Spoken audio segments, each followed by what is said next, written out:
Yo, what's good? We finna react to the insane water park that unfortunately killed 6 people.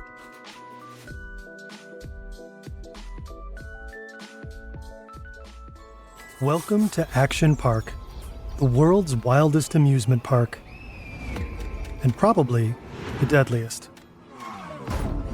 Guests regularly get launched off rides. They dislocate their shoulders and lose their teeth, or even their fingers. They break their noses, get electrocuted, and wade in snake-infested waters. There's more beer for sale than there is ice cream. Guests regularly dare each other to attempt things they probably wouldn't while sober. Often, they come close to drowning. On a normal day, the pool's lifeguards have to rescue up to 30 people. Every year, hundreds or more are seriously injured. Emergency services see up to 10 park-related incidents per day. The nearby hospital gets so overwhelmed that the park has to buy them extra ambulances. The park's unwritten motto? No risk, no fun. Safety protocols are basically non-existent. The staff is mostly in their teens, and often intoxicated. And people love it. The park has over 10,000 visitors per day, around 1 million annually. Over the park's 18-year run, 6 people never made it home alive. Action Park also sported some of the wildest, most poorly designed amusement park rides the world has ever seen. Behind it all was a ruthless park owner who would stop at nothing. A con artist who flouted rules, laws, and the most basic safety measures. So what were the park's most dangerous attractions? How did so many visitors end up injured or dead? And if there were so many scandals, how did the park keep running for nearly 2 decades?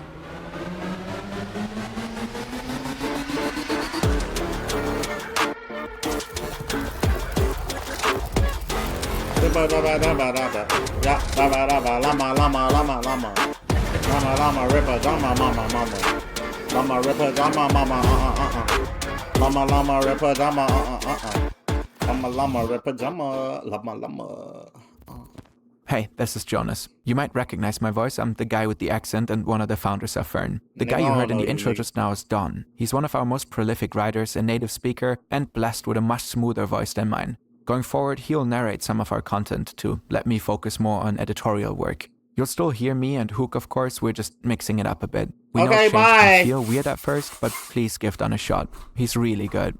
And with that, back to you, Don. Thanks, Jonas. A large part of our research is based on the book Action Park by Andy Mulvihill and the HBO documentary Class Action Park. You can find links to both in the description.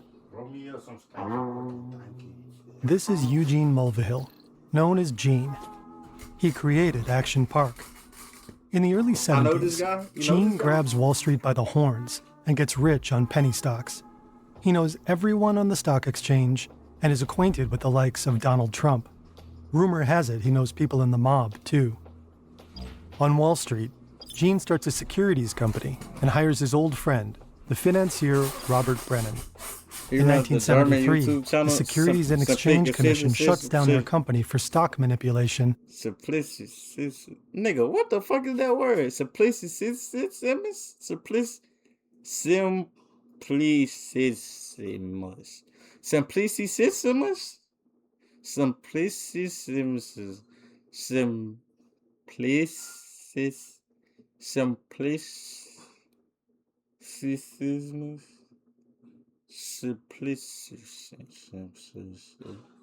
A Latin word. Nigga, how you gonna put that shit in an English sentence?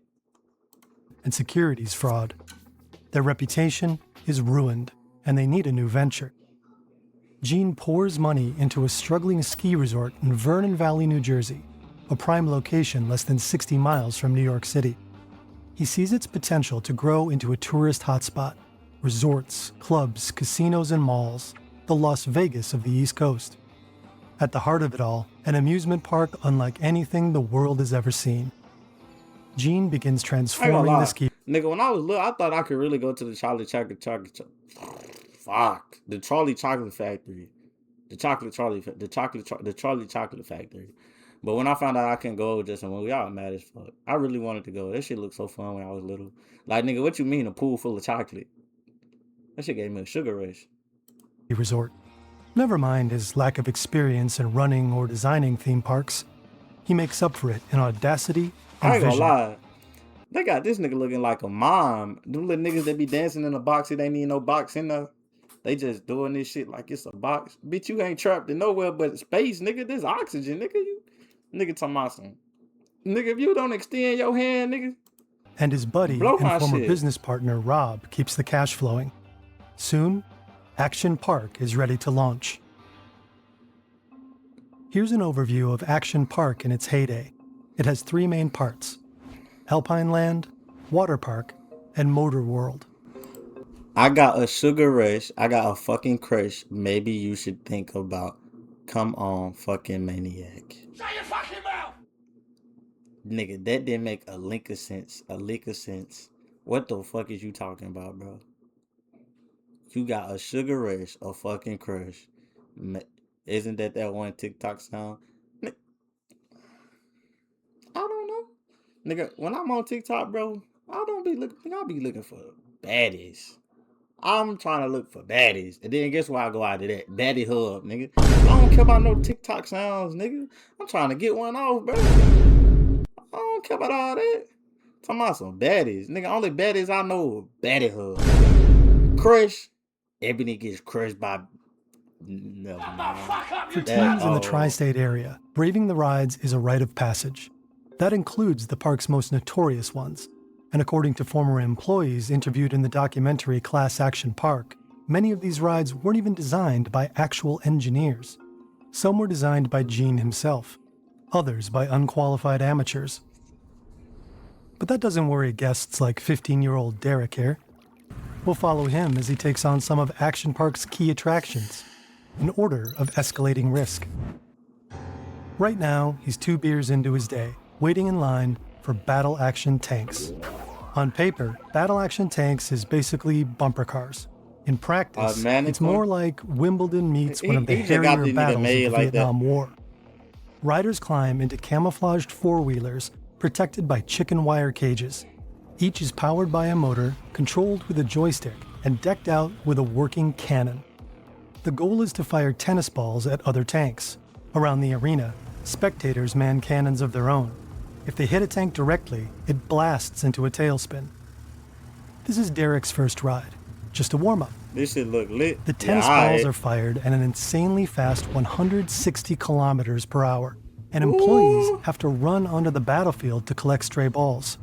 Many riders love taking this opportunity to target them. If anyone scores a direct hit to an employee's groin, the crowd goes wild. Gene loves watching this gladiatorial combat. Nigga. He's often found soaking up the battle vibes from the sidelines. It's also where he likes to assign his chronically late employees as a punishment. According to Class Action Park, many of the staff aren't trained professionals. They're teenagers, some as young as 14. That's on brand for Action Park, where ignoring rules is part of the park's identity. Plus, teenagers are cheap labor. They don't ask questions and are often happy to test Gene's newest death-defying inventions. Some even affectionately call him Uncle Gene. In the 80s, amusement parks in the US are a pretty unregulated industry, and Uncle Gene loves to exploit a good loophole.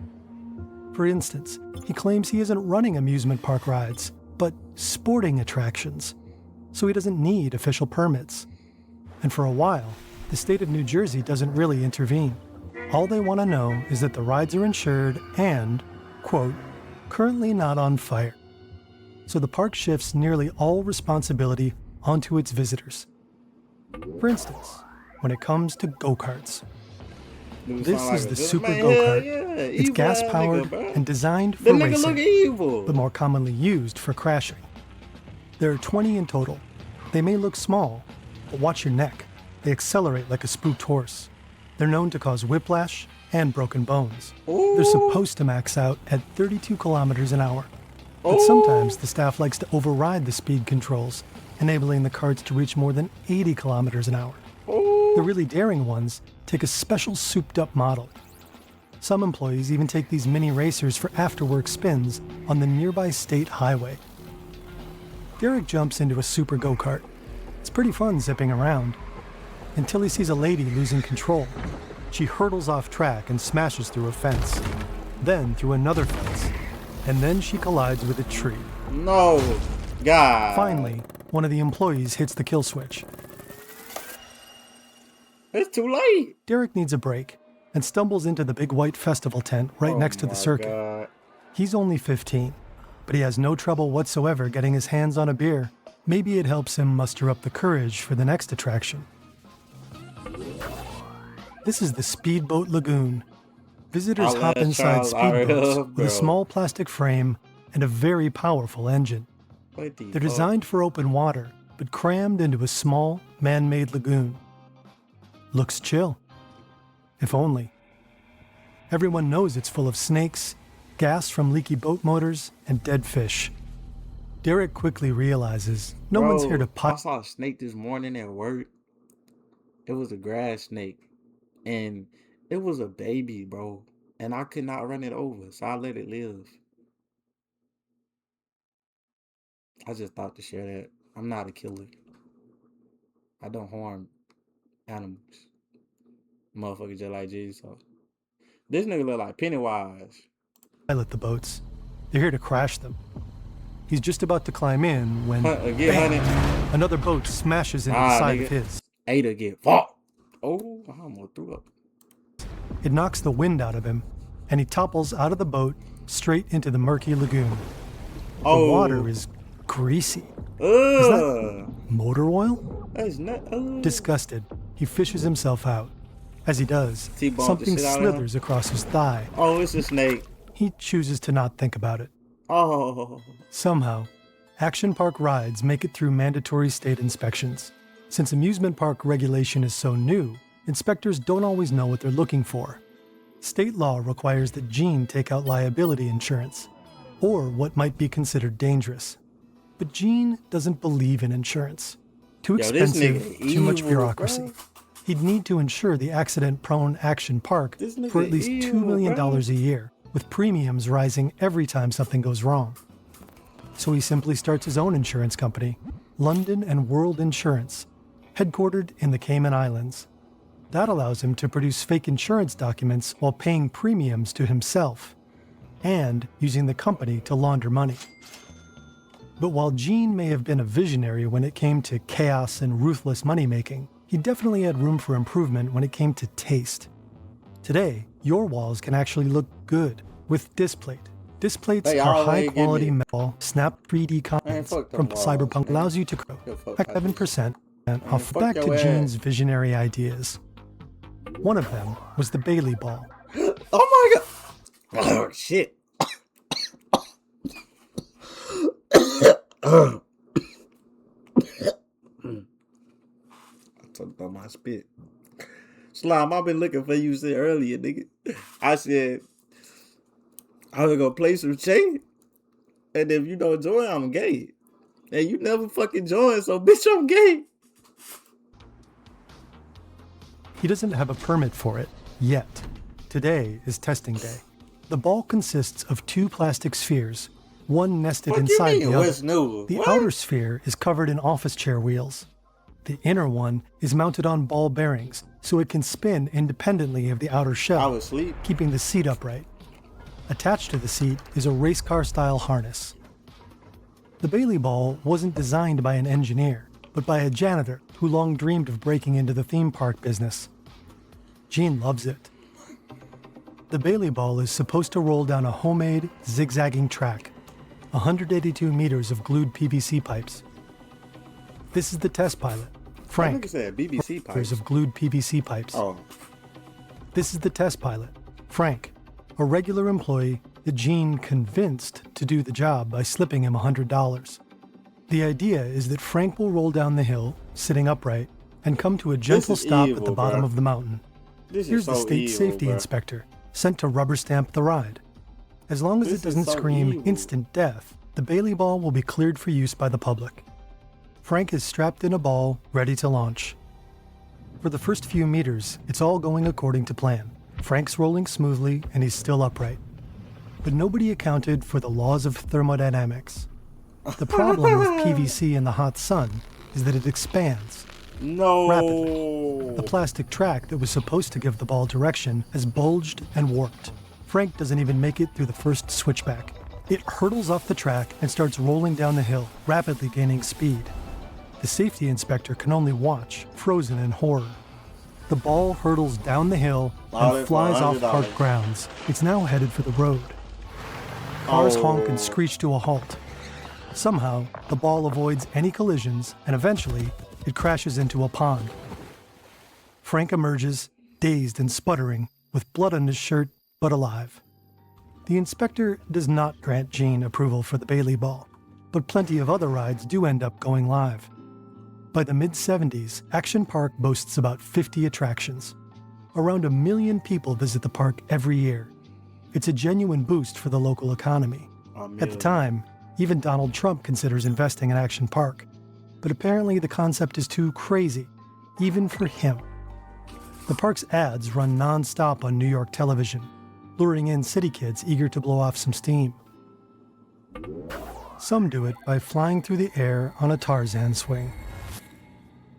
Imagine you're holding 6 meters of rope. The pool beneath you is 4.5 meters deep. The Tarzan swing may look like a simple rope swing, but later on, it'll be one of the first rides the state shuts down for good. Braving this swing is a rite of passage. Mess this up with a belly flop, and you'll never live it down. Derek isn't worried. He's a great swimmer. He grabs the rope, swings far out over the pool, and lets go. The second he hits the pool, everything shuts down. He's just plunged from 35 degrees Celsius air into bone-chilling 10 degrees Celsius water. The spring-fed water is so cold, he forgets how to swim. Wow. He flails, stunned. A smirking lifeguard hauls him out and slaps a wristband on him. Scrawls across it are the letters CFS, shorthand for can't fucking swim. Later, he'll learn that the cold water was such a shock to one swimmer's system that he went into cardiac arrest and died. Damn. Cases like this should be covered by Gene's liability insurance. But London and World Assurance, the company allegedly backing Action Park, doesn't really exist. I ain't gonna lie. In 1984, they made that shit so funny then sad. Like, they said can't fucking swim, then said the nigga died. Like, damn. That's fucked up. That's so fucked up. Authorities catch on to his scheme. He pleads guilty to fraud and is slapped with $300,000 in fines and 3 years probation. He's also ordered to sell the park.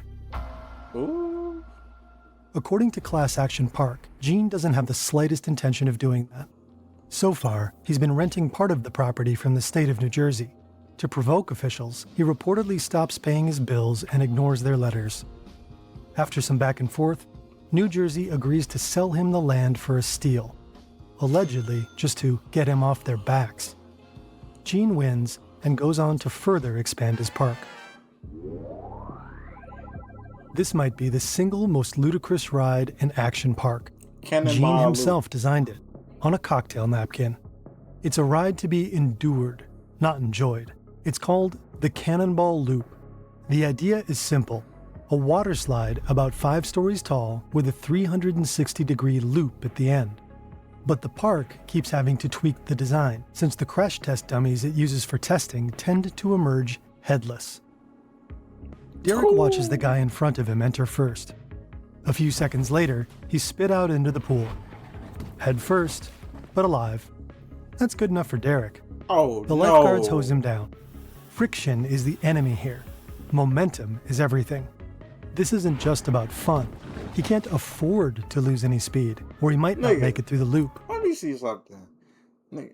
So my feet, let me see. My feet go straight down. Oh. I ain't gonna lie, nigga. When I get like up in here, my body turning into a ball.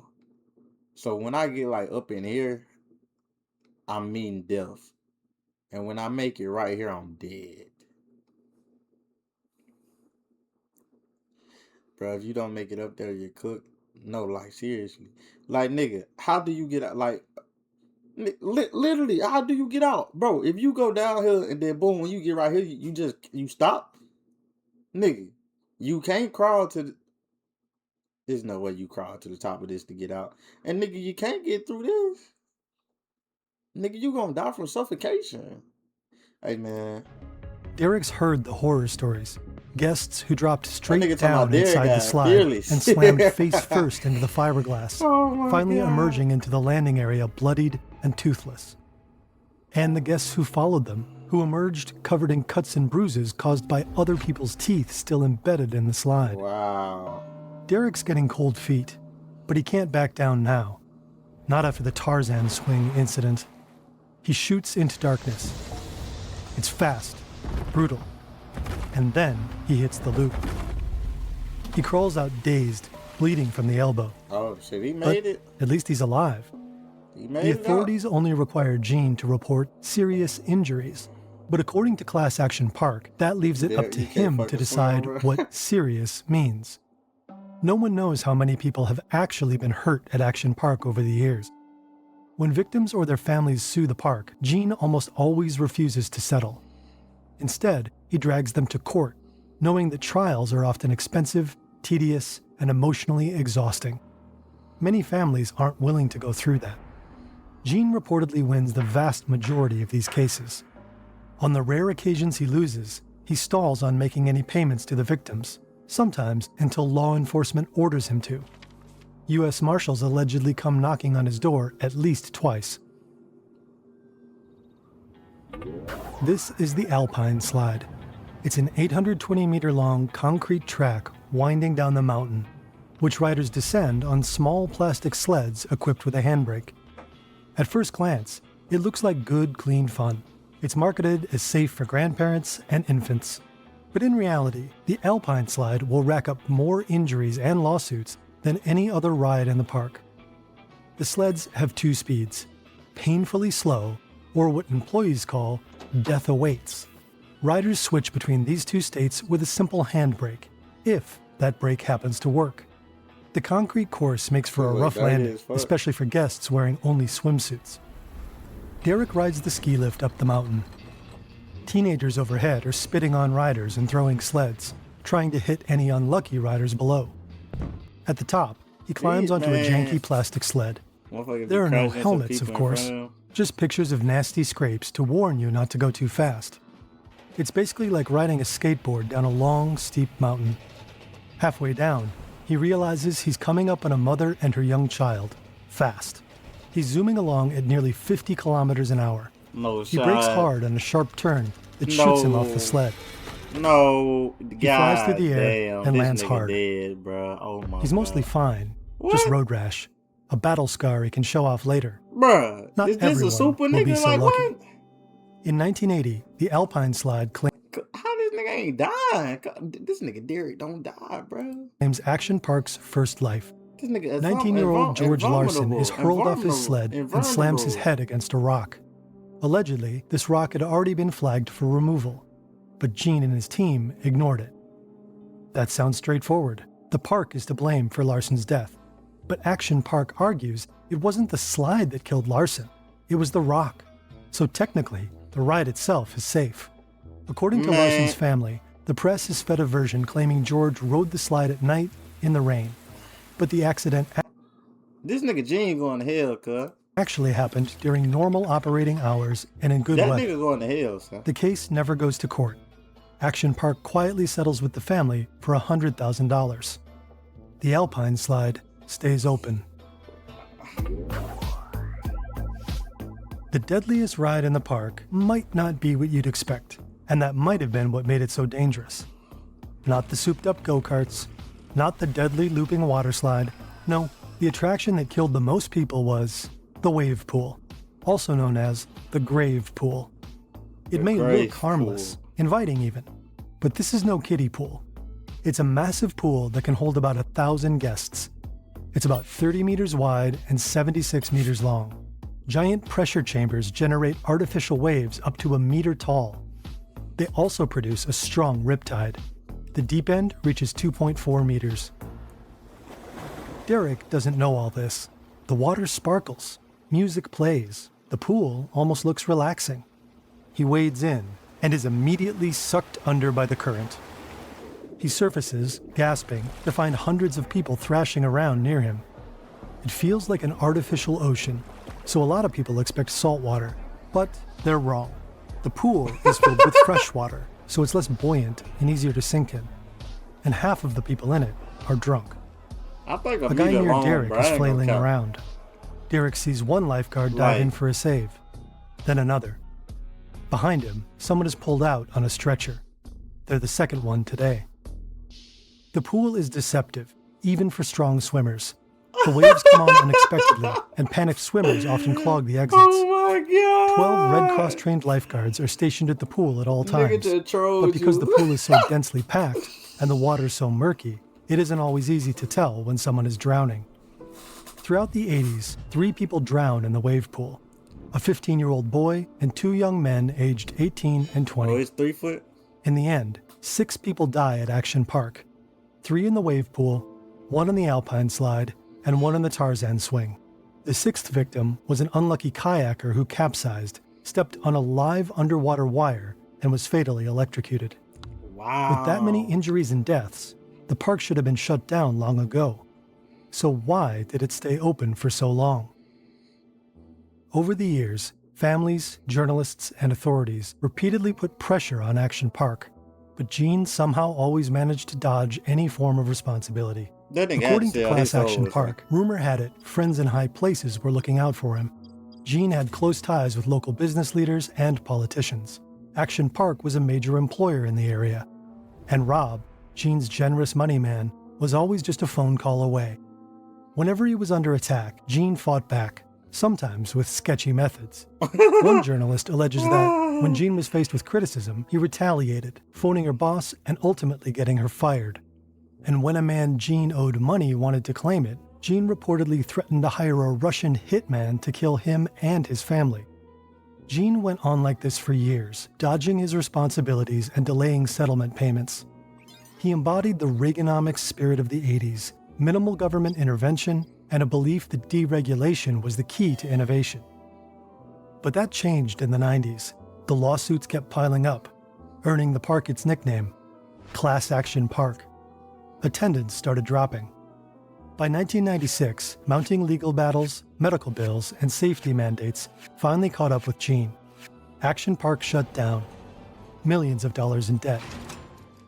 Gene went on to complain he had lost more money on the park than he ever made. Since then, the park has repeatedly changed hands and names. Today, it's just a water park, with some of the old attractions still in place. But Action Park itself is history. Gene Mulvihill died in 2012. Obituaries hail him as a visionary entrepreneur. A politician from New Jersey said his mother had given him the perfect name, Gene, like the true genius he always was. Genius. Genius.